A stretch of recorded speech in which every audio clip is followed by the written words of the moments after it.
quite often when you're doing it yourself, you can get the feeling you're spending a lot of money. However, if you look at things as an investment rather than a cost, you can save quite a lot in the long term.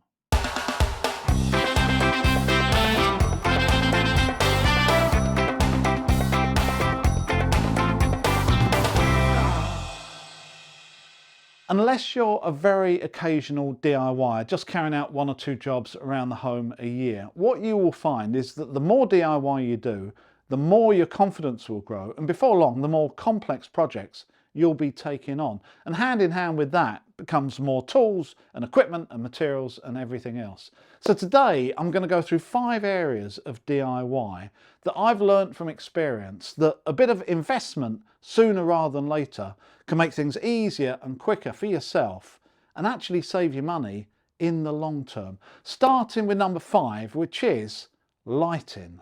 Most of the DIY we do around the house by definition is inside, and obviously if you're going to be working in the evening or late afternoon in these sort of dark winter days, you're going to need something other than the lights just in the room you're working in. But it's not until you invest in a set of sight lights like this do you realise how useful they become at any time of day, especially if you're painting or decorating. So a set of lights like this, which I've been using for some time. I used to have the really old halogen ones that got really hot. These are nice modern LED ones. Can be worth its weight in gold and actually make your life so much easier. They start from about £40–45, and all the equipment you'll see in this video I'll have links for in the description below. So they're not that expensive. Obviously they pack up something fairly small. This is probably about 750 high, and once they're completely opened you can get quite a nice light from them. I tend to use them just purely pointing up at the ceiling, and that will bounce light around any room. And you probably didn't realise that a lot of the videos that you've seen me work on recently, I've actually been using these lights. A bit like when I was working in my bathroom, where once again if I point these lights to the ceiling I get a really nice bright light where I can see everything I'm doing.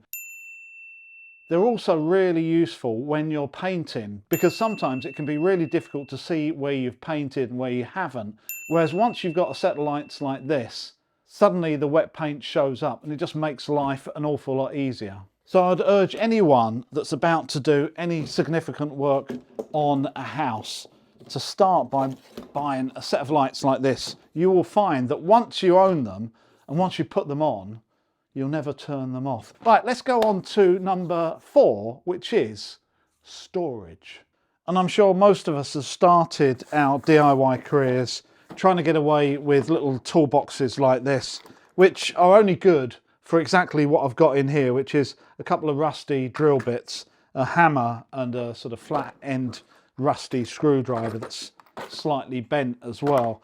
Now these sort of toolboxes don't take very much at all, and unless this is your complete selection of tools and you don't plan to expand or even buy a power tool, because that's no way that is going to go in there, that couple of quid for one of these is in some ways you've just wasted your money. So if you're going to be storing all your tools, you're going to need something a lot bigger, because it doesn't take a couple of power tools before you run out of space. And that would be one of my suggestions. Always go for something bigger than you think you're going to need. And if it is bigger, then it really needs to be sitting on wheels with a handle, because things do get heavy very quickly. This is an old toolbox I used to use when I was doing jobs in other houses. I'm not overly keen on it. It's very plasticky, and you'll see here it doesn't actually have a proper seal. The plastic doesn't quite line up properly, and it's not particularly well made, but it served a purpose at the time. It's also got this sort of clanky type drawer, which I've never actually put anything in. The bottom's pretty good because it's quite big and you just shove a load of power tools in there. So it worked for a time, but I wouldn't necessarily recommend anyone go out and buy one of these. What I would recommend is the next step up to this. If you really wanted to keep all your tools and have plenty of room for that expansion in the future, and that's something like this. So this is a lot bigger now and will be called as a storage system rather than just a toolbox. This is the sort of thing that you'll find workmen coming into your home with. That means that they can carry everything they need in one trip and everything is stored where it should be, rather than carrying in individual boxes. However, for the DIYer, And if you're storing tools in a sort of damp garage or a shed, it does mean that you've got a chance to get all your power tools in, and it's completely lockable as well. What you find with these, because there's various different types on the market, in fact there's a huge amount of selection out there, is that the plastic is a lot better, it's a lot stronger. Everything has got seals on, so everything is sealed, and you can get storage boxes, you can get drawers and all kinds of different things to set it up the way you want it. And then obviously you can just disconnect the boxes, and take them off individually depending on what you want to use in the house or what have you. So if you're gradually expanding your selection of tools and you need to keep them in one place so you can just pull them out and use them as and when, to buy something like this or to invest in something like this is not such a bad idea. You'll have plenty of room to expand, and it will last for some time and probably save you money compared to buying the small toolboxes, working your way up and then abandoning those like I've done and gone for something a lot bigger. This does have another little trick to it, which I'll show you in the next section, because it's so sturdy.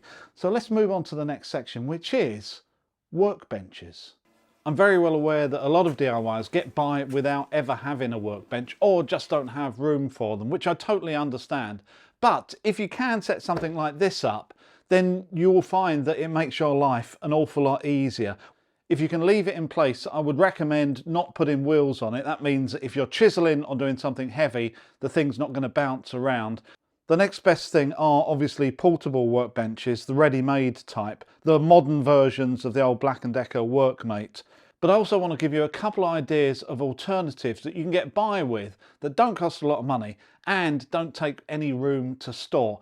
The first is using a lightweight set of sawhorses that if you just add a sheet of ply or MDF to, suddenly you've got a ready-made workbench that at least you can cut on and do some assembly on. And these are the ones I use and I bought many years ago. They're just a very lightweight set of Stanley workhorses that actually are really easy to set up and don't take any room. So something like this very quickly can become your workbench, and obviously once you fold it up, takes no room at all. The other one that I would like to suggest is, if you do have a storage solution that we looked at just now, there's something else you can do with it. Because it's very stable and at the right height, a lot of these storage solutions you can actually buy adapters for that clip onto the top.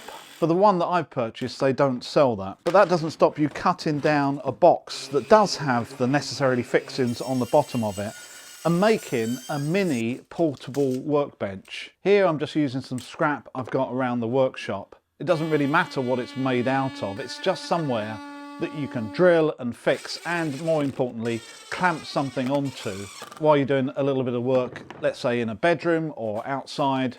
And obviously it's not a substitute for a proper workbench, but just having something at this height next to you wherever you're working can make life a lot easier.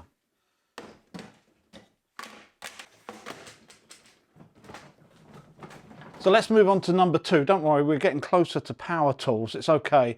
And I'll call this sets. And when I say sets, I mean whether it's drill bits, Allen keys or screwdriver bits. I would suggest don't just go for the smallest pack that you can find, as in time you're going to be inevitably needing all kinds of drills and bits, so you might as well invest in a large set sooner rather than later, because you're going to need it one way or the other. It's just a matter of time. Now, I don't think it really matters what make those sets are, as long as they're branded rather than unbranded. I wouldn't suggest going and buying a large set of drill bits from an unbranded seller, say in a market. I think you're only going to be disappointed. Having said that, the better the brand is, the more you're going to pay just for the logo. So something like this is not a bad option, I don't think.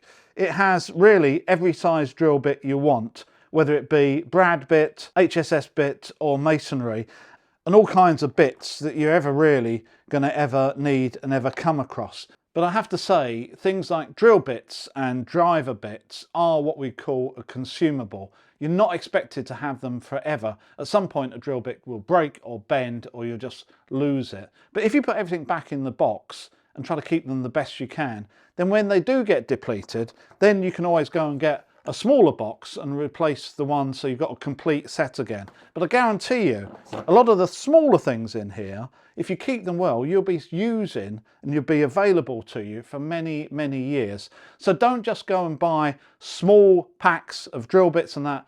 You'll end up in time having to buy more and more. Bite the bullet at the start, get something like this, and that will sort you out for many years. Right, let's move on to number one, which is power tools.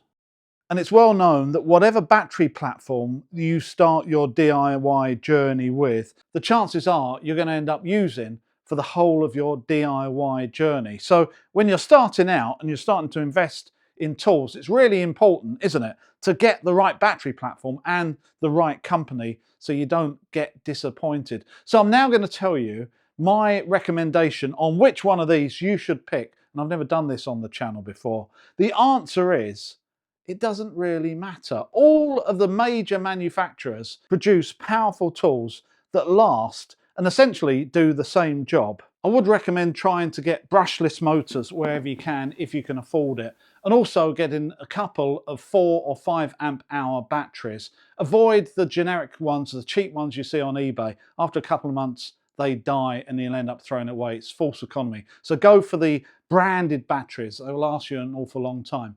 The main thing is with the different brands, can you afford it? It's really a bit like buying a car. There's no point in only being able to afford one Festool drill when you can have half a dozen Ryobi power tools and really do whatever you want with them. So really, the choice is yours of how much you can afford.